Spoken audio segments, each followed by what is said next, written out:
along, souls of the living and the dead.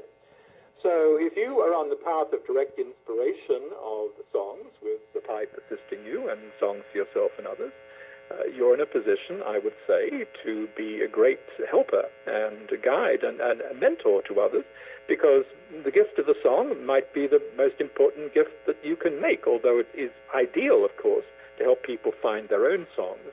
I once had a Mohawk Turtle Clan grandmother come to one of my gatherings, and in her presence we decided we would drum for the whole group to find their own wing songs, their own songs of power, and it was interesting what happened. A couple of people got new songs. Several people got songs in ancestral languages, including Russian, Hebrew, Gaelic, and Anishinaabe, the language of the Great Lakes Indians, sometimes called the Ojibwa.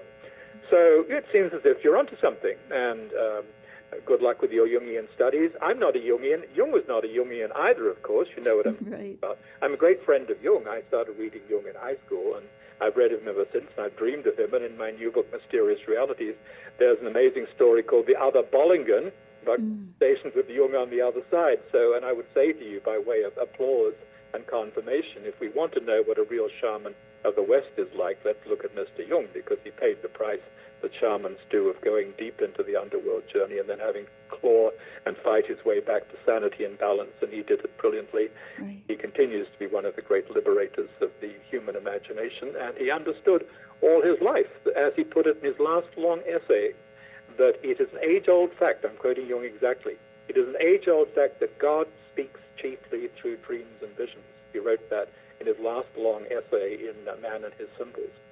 So what I would say to you is right on. And by the way, I must note that it was on my way to Asheville a long time ago that I had the amazing encounter in the middle of the night, wide awake and hyper-conscious and hyper-dreaming, with an ancient indigenous healing figure who appeared to me in the Joyce Kilmer Memorial Forest. That's a beautiful place. The Teachings of the Heart Shaman, that story is another of my books called Dreamways of the Iroquois. That was one of the turning points of my life, and it taught me a great deal about what an authentic connection with an indigenous tradition actually means and what its cost can prove to be. Yes. Do you think these mountains are teaching the people who come to Asheville? Do I think what? These mountains and our ancestral spirits who are here are teaching people who come to Asheville? I don't know whether they taught me because I was coming to Asheville. I think they taught me because I was amongst those, first-growth poplars in that incredible Joyce Kilmer Memorial Forest, I think. And I had to pay a price. I told the story in full detail.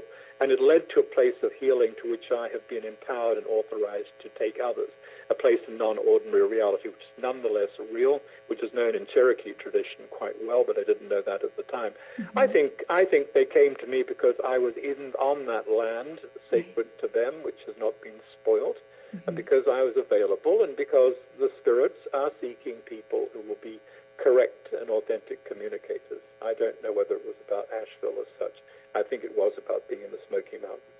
Yes, thank you. Gail, so much for your contribution. It's really great to have you. And I also have taught in Asheville, and I love the energy there. We have a number of calls, so we're going to move on. But thank you so much for your contribution. Yes, thank you both. Very